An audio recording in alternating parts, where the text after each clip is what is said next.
Hey everybody, this is Al Naj from the Unapologetic Woman Empowerment Dynasty, and you're listening to the Unapologetic Woman Podcast, the show for women who love to live their legacies, unleashed, unlimited, and unapologetic.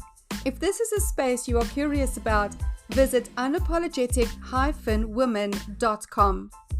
Today, we're talking about experiencing ourselves through the view of photography with Joanne McCloy. Joanne is the founder of 2 creative businesses and has found her jam as a portrait, wedding, and personal branding photographer. She worked with her first commercial client in November 2022 after picking up a camera in May and has never looked back. She's spent countless hours on learning her craft. She loves creating genius, joyful, and timeless photographs, and the experience of creating priceless memories every time she clicks a camera.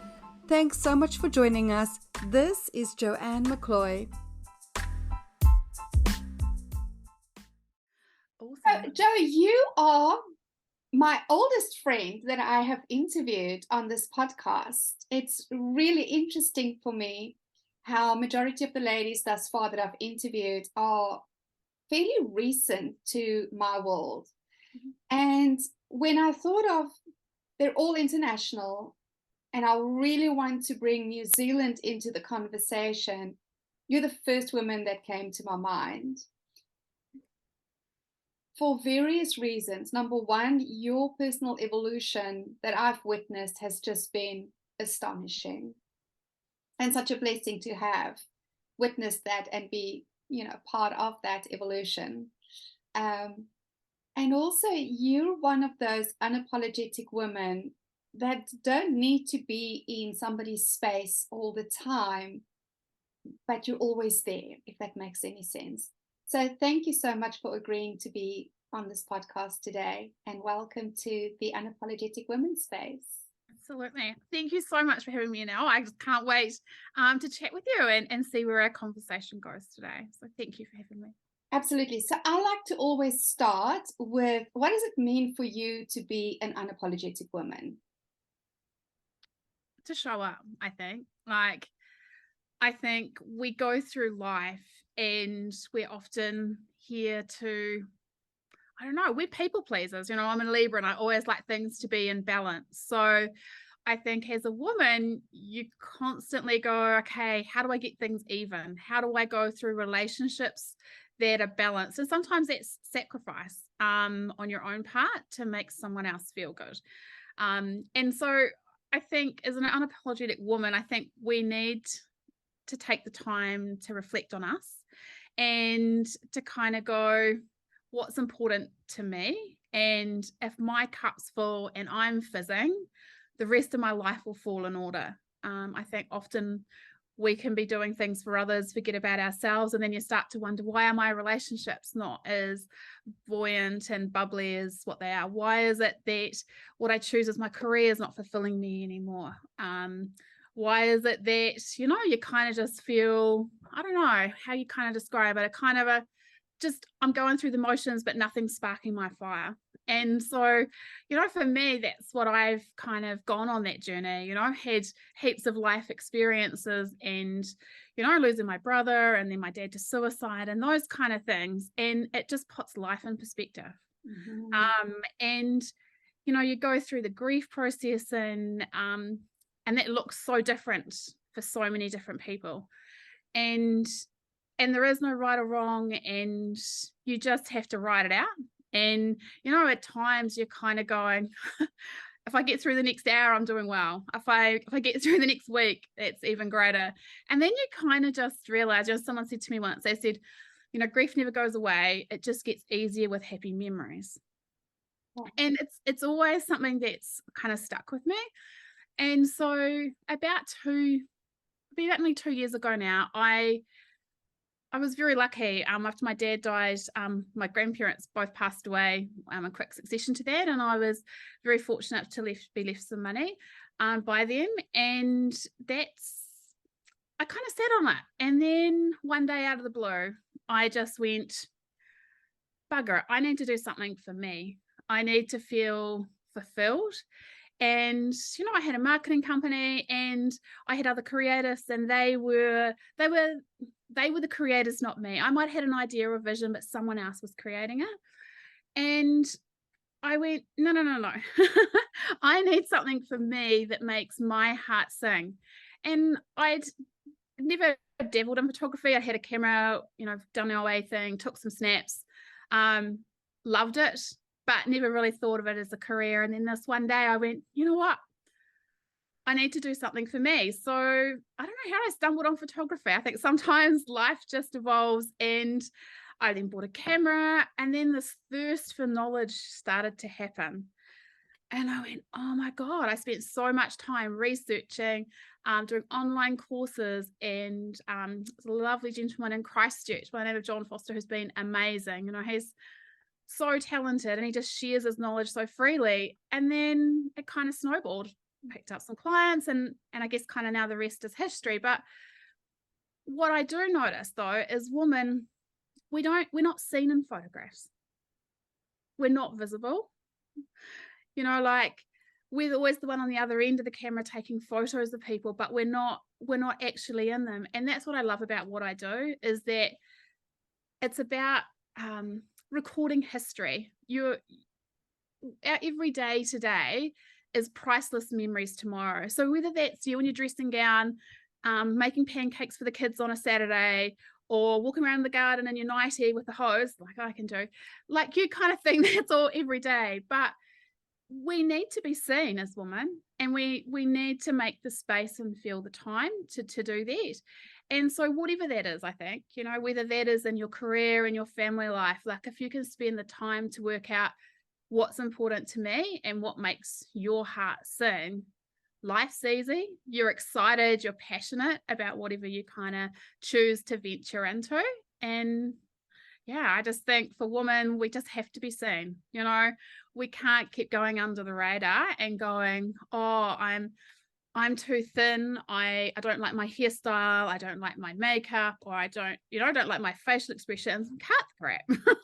Like, just go out there and be you. And if there's things that you don't like about yourself because you don't like them about yourself, well, you've got to do something about it. Like, you can't keep trying to seek gratification from other people or expecting other people to make a change. I think, we've got to take self-responsibility for ourselves. And when you start making small changes, I think we don't start because we think it's too hard, do we? Like we kind of go, oh God, this is where I want to be, and this is what I want to do. Like there's just this huge quantum leap. But I think it's just action. Do something today. Doesn't matter what it is. Create a storyboard, jot something down, just make a start, and the evolution starts to evolve. And, that old saying, whatever you focus on comes to you. So when you start, decluttering your Instagram feed to stuff that actually inspires and motivates you rather than depresses you, what starts to happen? Those things start to show up in your life, where you want to be and what you want to do. So, I think us women have just got to band together and support each other, and watch each other grow and celebrate those successes, no matter how big or small they are. I love that. So, so much that you've just said there. Do you want to take a breath? The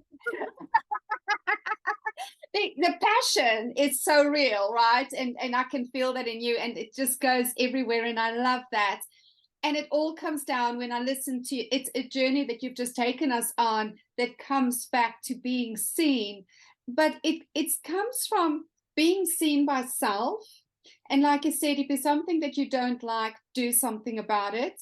And I want to say that for me, it's like, if you don't like something, first of all, have a look at the internal dialogue as to why you don't like it, because a lot of the times it's the internal dialogue that needs to change, not the thing that you're seeing necessarily. But you also brought another layer into that for me in various layers. The us not being in the photograph, and I'm very guilty of that. I personally hate being photographed, and so I'll be the first person to go stand on the side and not be part of the capturing of that moment, as you just so beautifully said, because it's telling history, right? But also witnessing other women.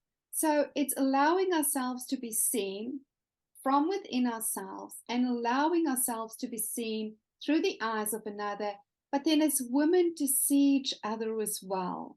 Yeah. Do you feel that women, especially our older generation, I look at the younger women, they're very different from us. Yeah. Very different from us. Do you feel that us as older women need to start looking at women differently? I totally agree. I don't know why it is, why we feel threatened, why we feel so insecure. Why can't we say to someone that you see walking down the street, my gosh, I love your handbag, or my gosh, I love, just your presence. I mean, we all see people like that in our everyday life, whether that's at the supermarket, a mum might be doing something amazing with their children that are kind of like throwing the toys out. But we never acknowledge, we never build a tribe. I don't know why that is. In some ways, men are quite good at that, but we kind of feel quite, I don't know why. To me, I see it as it's a feel of threat. And that's what I've really enjoyed about the journey I'm going on now. Like, I'm making a conscious choice to reach out to like photographers in my local area and get to know them. We're not competition. We're just we're a community of people who love doing something. And let's celebrate that, and let's encourage each other. And if we've got some knowledge to share, let's do that. I think. I love that. I mean, I personally am one of those crazy ones who will go up to a stranger and go, "Oh my God, you look beautiful." And I often do that to women, and I'm astounded at how surprised they are, but also reluctant a lot of the times to receive the compliments. Yeah. And I get that on the one hand, and on the other hand, I agree with you. It's time for us as mature women to really take the time to appreciate other women, and then to speak that appreciation into them, because we all desire in a way to be seen as our beautiful selves. And it's really interesting because I was shopping for a dress for tonight, because it's date night. And I tried on a dress and I was like, oh yeah, this with heels is going to look killer. And I was chatting to the sales lady, and I said to her, what's really sad is a couple of weeks ago we went out and we went to a theater, and I was the only woman in the theater who wore high heels. Nobody else wore heels anymore because it's just too comfortable to just put on. And they weren't even, nice shoes for the most part. It was just jandals or sneakers or whatever the case might be.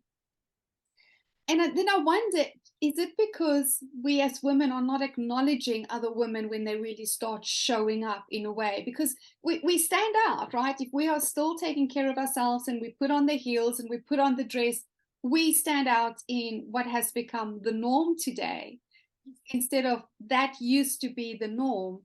When did that stop, do you think? And how do we start allowing women to bring that back for themselves if that is what they desire? I mean, if you don't desire high heels, I'm not criticizing that at all. It was just an interesting observation for me of how things have changed, of going to a theater, for instance. Absolutely. I guess the challenge, the other reverse challenge question of that is, if we don't feel willing to give compliments to others, is that kind of a sign we don't actually compliment ourselves? Oh, like, is that a threat? Like, I don't know. And I wonder, like, what you see is who you think you need to be. So if you're going to a theater and everybody else is dressed plain Jane, and you walk in and everybody looks at you, if you're not in that space to be seen, that most probably feels quite intimidating from the perspective of, do you take it that people are looking at me because I'm gorgeous, or are people looking at me because I'm outrageous and landish and really look silly? Like, I don't know, like, it's this insecurity, isn't it? Is that kind of what maybe sits underneath this? Is we don't want to be, well, I don't know. I think we do want to be seen, but we don't want to be seen. It's kind of this contradiction maybe that is at play. But I think it's kind of much bigger than that. Like, be who you're meant to be, and who makes your fire light. Like, if you love getting dressed up, and you love the heels, and you love bright lipstick, and your hair done really nicely, why not just do it? If you're going to the supermarket and you're the best dressed lady in the supermarket, so what? Like, people are going to look at you and go, gosh, she's darn good, isn't she? Now you have a really good talent because you've taken my photographs, right? You have a talent of making a woman feel comfortable to be seen through the lens. Mm-hmm. What is some of the things that you are using? Maybe this will help women to feel comfortable to be seen through that lens, which can be very critical because your lens captures everything in the moment. And you had such a beautiful way of making me relax in front of the camera. What is it that you would like to share with some of the women maybe that are hearing you today and kind of go, I want to be seen, but I'm not comfortable to be seen yet, or even have my photo taken, or whatever the case might be? I think I break it down into being seen is not a big deal. Like, it's nothing. Like, whoever looks at your images consumes it for what it is. And I think my main goal is, when I'm working with ladies, is I just want to know you. Who are you? What makes you tick? You'll tell me some little things maybe that you might be aware of. When you look at a photograph for the very first time, you might say, oh, I don't like my double chin, or that little extra roll on my tummy, I'd wish they would disappear. And I've got your back. Like, there's some weird tricks that I can do in regards to posing where, we can make those disappear. But what I really try to get to the bottom of is just about someone being authentically them, and for whatever joyful looks like for them right now. Like, photographs are a snapshot in time. So as soon as I click the button, I'm making history. And so for me, I think it's so important that wherever a woman is on her journey, that we're taking photographs of a slice or a moment in time. That's who I was on that day at that time, period. That doesn't mean that's who I'm going to be and how I'm going to show up next week, next month, next year, or 5 years' time. I just want to help you capture who you are and the essence of where you're at right now. Because life's a journey, and that's what photos is. It's telling a story. And I think when you work with a photographer whose main focus is yes, we want lovely photographs. That's cool. But it's actually about the experience, that you get a moment in time to be who you want to be. And if you want to pose like Elle Macpherson and have the most sexy and sultry look, let's do it. Like that. And your sexy, sultry look is going to be so different to the lady next door. But they are the photographs that when you look back on, I think you're going to feel a sense of freedom and a sense of lift. And that's my goal is, for someone to just hop in front of the lens and be authentically them, whoever that is, whatever that is right now. What I love about this conversation is the freedom of the now, and the understanding then that we as women get to choose how we want to show up right now, and it doesn't have to be set in stone. I think a lot of pressure is put on us with the conversation that's going on at the moment, that we have to almost be the same so that people know what to expect from us, which goes against the complete nature of women. Because as women, I keep saying I am Mother Nature. I'm sunny, I'm rainy, I'm stormy, I'm wind, I'm all of these things. And whenever people say, oh, but you have to remain a certain way to be predictable so that people will feel safe in your space, for me, that doesn't resonate at all. But if I get to be a little bit more playful about this game called life and go, well, how do I want to show up right now? How do I want to dress up right now for this very moment And it doesn't mean I have to ever dress up like this again, or that I have to show up in the same way tomorrow. There is so much freedom in that. Yeah. Absolutely. Yeah. We've just got to live the moment, like, because there's freedom that comes with that, and freedom brings joy and bountiful opportunity. Because when people are interacting with someone who has, I guess, let go of all the bullshit, let's just be honest, you've let go of all of that. And I think that's an age thing, like, I'm now in my 40s and life's different. I've come to understand and appreciate that not everybody's going to like you, who you are, what you do, what you stand for. And that's okay. But there's lots of other people out there who love what you are and who you stand for. And why not just spend more time with those people instead of trying to be someone who's satisfying everyone? Kind of like what I said at the start, you can't please everybody. So please the people that you enjoy spending time with. They enjoy spending time with you. And everybody's cup's full. Like, everyone's, I want to take that further, though, because I don't even think it's about pleasing the people that you want to spend time with. And here's why I say that. People will like you today and not like you tomorrow. And it actually has nothing to do with you and everything to do with the journey that they are going on. And it's one of the reasons, and I know that I'm irritating people when I say this, but why I am challenging the know, like, and trust conversation that is happening, especially in the online arena. And it's all marketing jargon, right? Yeah. But you don't know me in all of me, because nobody knows me in all of me. Whether you like me is dependent on who you are today and what's happening in your life today. And if what is I'm saying or doing or showing up as, is that feeling good for you today, then you like me. If that doesn't feel good for you tomorrow because you're having a bad day or something else is happening, that is your experience of me. It has nothing to do with me. And well, the trust thing is, if I trust myself, I don't need to trust other people because I trust myself. And so the trust thing for me is whatever. But isn't it then more critical for us to just focus on liking ourselves and allowing everybody else to have their experience of us, regardless? And that definitely comes with age. That comes with loving a lot of people and a lot of people leaving, or leaving a lot of people and whatever, and go, and I'm still okay, and I still like me, and I'm still good.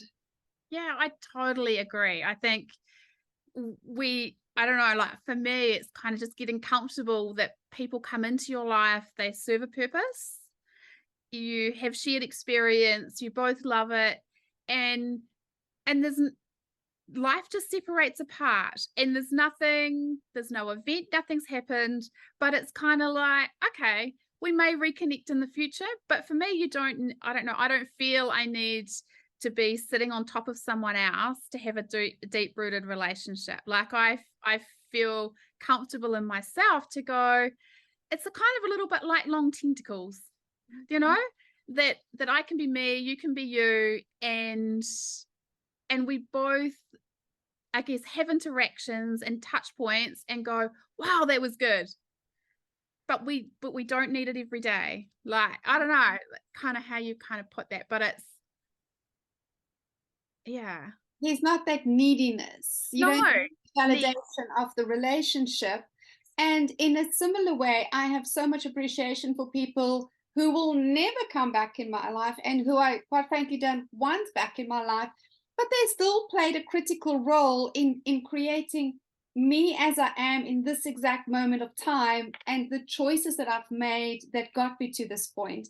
Yeah. And so I honestly believe that when we start seeing that we are all co-creating each other's evolution and the experience of human life, in whatever way, and we can stop hating on the people and just go, well, they're playing a critical role in my life, even though sometimes it stinks and it hurts and whatever it is. If we just come back to, but at the center, we're all divine love, and let's start connecting from that space, and then allow people to come in and move out like we breathe. Nobody holds a single breath for their whole lifetime. It's just this beautiful, playful breath of relationships. Yeah. But everybody comes and goes in love. Yeah. But everyone comes and goes in life. Like, we all have a start date and we all have an end date, and it's what we do with the dash in between that counts. And so, you know, like from past experience, like that's what life's taught me. And we never know how long that dash in the middle is going to last for. And I guess that's, you know, for me getting into photography, that's just kind of my thing. Like, I'm diving into it because this is what I love. And if I can leave a legacy for other people, you know, like I often will go to a shoot, and before I go, I kind of just sit in my car for about 5 minutes. And I'm not religious in any way, kind of maybe quite spiritual, I guess, yeah. And I just take a moment, and that for me is just the most grounding thing I can kind of do, is to, why am I doing what I am doing? Why do I love what I'm doing? And what do I hope for the subject in front of my lens? And I guess I feel like as a creative, I kind of see myself as someone's voice. You know, often people might not be able to say what they're thinking or how they're feeling or how important something is to them.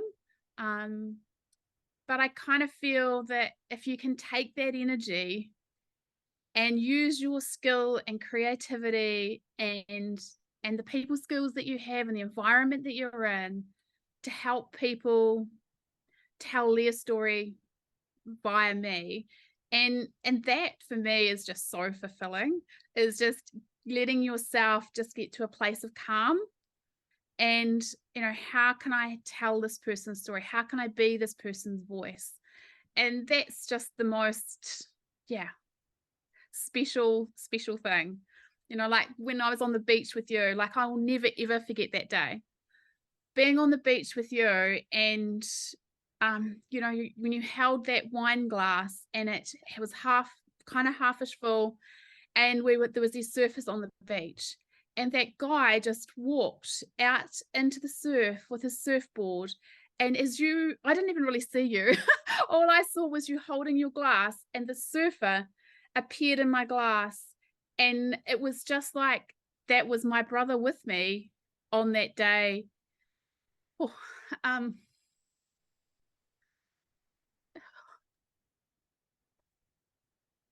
it was like he was standing in the middle of me creating art. And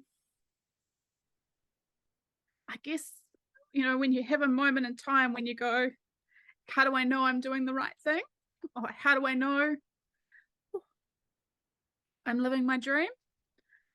You know, things show up. And for me, that was a moment. And I can remember saying to you, he's going to say, what happened? I was like, well, I should have clicked the button, but I didn't. It was just this, you know, and I did afterwards. So there's this shot, post it. But right in the moment when I saw just the most magical shot, I think, you know, it was, I'll never ever forget it, you know. And when I was driving home around the Sumner Freeway, and my dad turned up, and I'm driving along, and I was meant to take this turn to the left, and here I am bawling my eyes out because I'm like, oh my God, I finally found my thing, Dad. This is just amazing. Most special thing. And then I get to a booze checkpoint, and this poor policeman, I had to wind down my window, and can you say your name? I was like, I'm a blithering idiot, and this guy's asking me to say my name into a pressurized. I was like, far out. But as a creative, you know, like I just feel that, you know, if time's gone by, that, yeah, when you've found your thing and you've found what brings you true joy, you know, even those that might not be with you anymore, I always feel like they're with me. Every time I do a beach shoot, or I go near the ocean or the sea or the mountains, I would say I have a totally different experience. You know, I was in the mountains with this beautiful couple who were raising money for osteoporosis, and standing on the top of Mount Hutt, and the fog came in, and then we sat for half an hour and the fog lifted, and the sound of a harp playing and echoing around the mountains was the most surreal moment in time. It took my breath away. And I think, you know, that shoot happened because both them and I were committed to doing it. You know, like we both knew we could make magic that day as another creative, and they moved heaven on earth to get there, and we just waited it out. But I think when you work with like-minded people who trust the process and are up for the journey, you create, like, the photographs for me are great, but the memory and the experience I will never forget. You know, how warm these people were, how kind they were, you know, what they'd been through with COVID and a whole raft of different things, you know, walking the Aurora Trail from the top of the north to the bottom of the south. Like, these people are incredible. Carry their own food, do their own, incredible. But, you know, that just was, I don't know, just another one of those moments in time, which, you know, I kind of feel, you know, like with, you know, my dad and my brother, like I just feel at times I go places and they show up and no one else would really understand. But for me, I feel as a creative, it just highlights, you know, I'm someone else's voice. I'm sharing a gift that I enjoy, but I'm letting someone else's voice come through me. So yeah. Always said that the art, whatever the form of the art is for you at the moment, it's photography. For me, it's the conversations that I have with clients. The art is the gateway to the higher connection. The art is the gateway to higher consciousness and all that is part thereof, whether it being those that have departed from physical form that are now just energetic form with us, or our inner genius, whatever that is. And it is about the experience. You know, you and I were talking about it just before we started recording, about the longer I practice my art, the more of a novice I feel like, because my mind just keeps on opening up to more and more and more. And I don't ever want it to stop. I don't ever want to retire. I don't ever want to not learn more or not create more, because it feeds me so beautifully. Yeah. And that's always my wish for people, is to connect to that thing in their lives, their creativity, the art within it, because I believe we're all artists. We're all creating a masterpiece of a life, you know, art piece, if you want to say it like that. We're all artists, but people have forgotten the art of being an artist and the enjoyment of being an artist and the presence of being an artist and allowing yourself to be in bliss. I think the thing that I've come to feel and understand about being a creative is twofold. Is that when I go to a shoot and I have a subject in front of me, they might feel nervous, but I feel like I'm showing up naked, because I'm going to do the very best I can to create for you. But equally, what I create, you may or may not like. And so there's a sense of vulnerability about that, but there's a sense of excitement about that. And so I kind of think, you know, when people go, oh, I'm scared of having photos taken, well, actually, have a think about the artist, because all of who they are is being put on the line just like you. So, and I think that back to your question, you know, how do I make someone else feel comfortable? I think it's just being you, because when you're being you, other people feel comfortable to be them. And then you're kind of like an onion, you just peel back all these layers of nonsense. And, you know, I've been in environments where you're having these jokes with some guys, they're hilarious. And, you know, the things that they'll kind of come out with, I'm like, if your wife was sitting here, I know that you'd kind of come out with that humor, but they feel safe to be them. and to let themselves just to kind of connect and be in a space and have fun. So yeah, I think that, you know, as a creative, I think that sometimes, you know, I haven't come to the point where I guess photography doesn't make me anxious. It doesn't make me nervous. It's not like other things you go and do, you'd kind of think, oh shit, is this going to work? Or is this going to be okay? I never have that self-doubt. I kind of go, well, I'll just deal with whatever I've got to deal with, and whatever channel, you know, challenges show up, or, you know, if the lighting goes crazy, or, you know, like when you're photographing pets and kids, God, you never know what's going to happen. You know, just to kind of go with it and just, yeah, have fun. But I think when you just kind of go, what am I here to do? What am I here to create? Anything that kind of comes up, I don't know, isn't a big deal. It's just, this is just a challenge today. And you go home, you look at your photographs and you look at what you've created and you go, okay, yeah, I did that really, really well. And maybe I think I could work on this a little bit or change this, or, oh, my settings weren't quite right for that or whatever. But I don't know, it's just learning and evolving and and releasing the expectation of perfection and rather going for the expectation of exceptional. For me, that was a huge distinction to start making, because we are preached to do the perfection thing. Okay, so now we're all shaming people for being perfectionists, which I don't agree with either. But I have no desire for anything to be perfect. I only have an intention to make it exceptional from where I am and whatever life is gifting me in this moment, and allowing that to be good.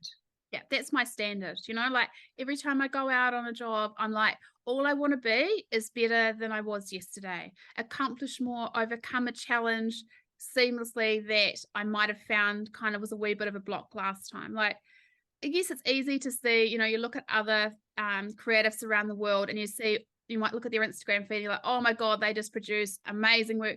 Well, actually, they're showing you 3 of their very, very, very, very best photographs. And, you know, like, is that their everyday mix? Most probably not. So kind of cut yourself some slack and go, well, actually, if I can get, you know, 1 amazing piece in 100, whew, that's great.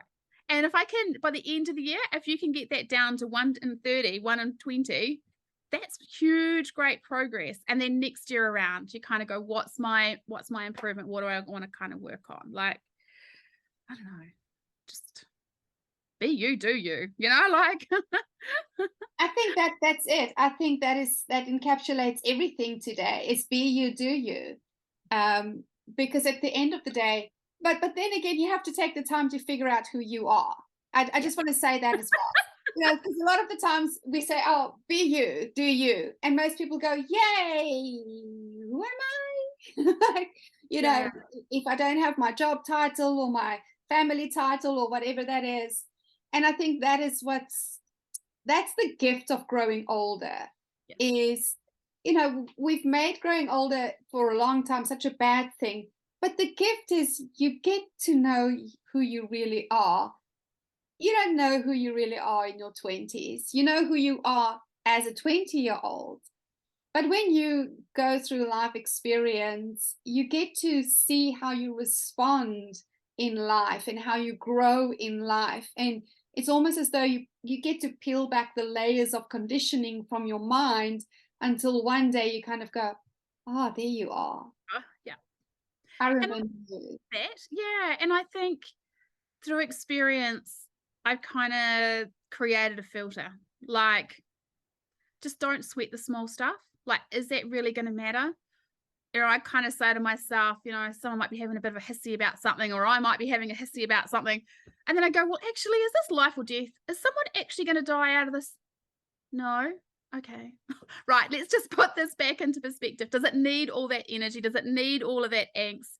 Can it wait to tomorrow? Can it wait for me to actually have some time to think about this? You know, like, or, you know, you might be going into the supermarket and someone might grab, you know, heaven forbid, the last, you know, box of eggs off the shelf. Wow. Oh my God. Let's not talk about eggs. You know, For all of our listeners who don't know, we're having a egg crisis in New Zealand at the moment. you know, you see stuff in the supermarket and these people will be completely losing their rag, and I'm thinking, what, why? You know, like, kind of put it into perspective. You know, it's not that big a deal. And when you start not making a big deal about everyday stuff, all of a sudden you start to feel more harmonious. You feel like you've got more bandwidth because you focus on and do what, if things are critical and important, you've got space to focus on that, and you've got space to process that, and you've got space to think and understand and reflect and be objective. Whereas if everything's a fight, everything that you go to do, what's the enjoyment in that? You know, like, why make stuff so hard? So if you can kind of just, I don't know, filter out all of those little wee niggles. And I think it's just how you view it. You know, what's my lens to how I view the world? Does it just mean that I'm not going to have scrambled eggs for breakfast on the weekend? I'm going to have what? An omelette? Or you can't have an omelette, you've got no eggs. If you can have a pancake, you know, like, you just change. It's not actually a big deal. Like, just go with the flow. Best words my mom ever said to me is, "This too shall pass." And I learned that this too shall pass is not only for the tough times, but sometimes the good times as well, because life keeps flowing. This moment is only this moment. Whatever is happening in this moment will pass. Yeah. And when I look back on my life, and oh my goodness, the amount of stress that I've put on myself because of things that happened in life. And yeah, I'm not taking away from it at all. Some of it was pretty, quote unquote, big stuff, you know, like bankruptcy and all of those things. I've lived through all of that. But when I look back now, I kind of go, oh, you really could have just relaxed a little bit more into that, honey. You got through on the other side. You got through on the other side. Somehow there was always a meal on the table, whether it was my parents who stepped in and assisted us, or, you know, a client signing up out of the blue, whatever the case was, I was still okay. I was still okay. I'm not taking away from what's happening in the world at all, but this too shall pass. Yeah, absolutely. And I think that's what I love the most about being a creative, is like that it takes so much magic to create magic. That's why you love the magic the most. Like, yeah, I think, like, you know, some people will kind of go could make a bit of a throw about, oh, you know, being a creative, you know, they're just artsy fartsy and you know, their head's always in the clouds. Well, that could be one interpretation. That's very cool.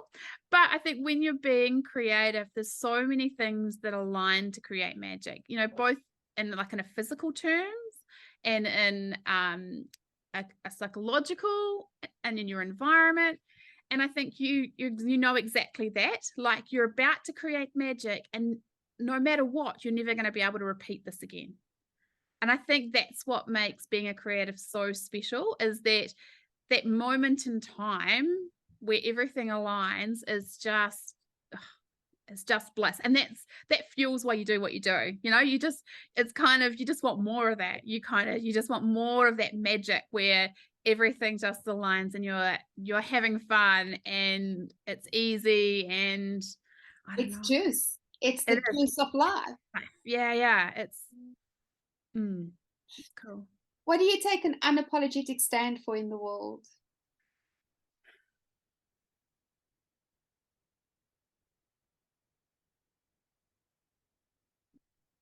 Being seen. There is no excuse. You know, as a woman, we have a right to be seen, and we need to be seen, and we need to give ourselves the permission to be seen, and we need to see others with love, and we need to see others with kindness, and celebrate joy, celebrate what makes you happy. And full stop, period. Like, just be seen. How do people connect with you, Jo? They can connect with me via Instagram, Joanne McCloy Photography, or they can even send me an email, joanne@joannemccloy.co.nz. And yeah, I'd love to connect. I just love doing what I do, and I just love seeing women grow and flourish. That's absolutely. And if any of our listeners are local, are in New Zealand, even if you're on the North Island, you actually want to fly down to meet with Jo and have your photographs done. It was one of those magical moments in my life when you took my photographs on the beach, and everything about it was just amazing. I had so much fun. My son, who went with, still laughs every time he sees the photographs. He was like, "Oh my God, you woman was so naughty. I can't believe you did that."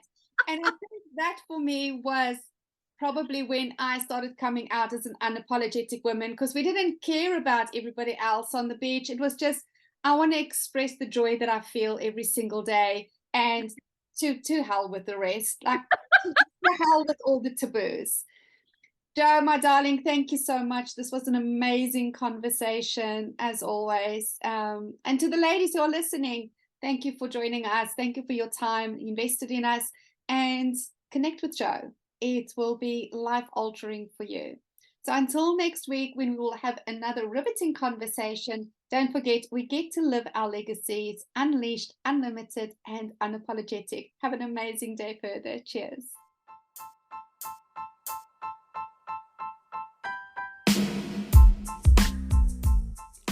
Thanks for listening. If you enjoyed this episode and you'd like to help support the podcast, please share it with others. Post about it on social media or leave a rating and review. To catch all the latest from me, Naj, you can follow me on Instagram at The Unapologetic Woman and connect with me on LinkedIn at Al-Naj. And if you're interested in experiencing the Unapologetic Woman Initiative, book in for our next open meeting. The link is in the description. Thanks again, and I'll see you next week.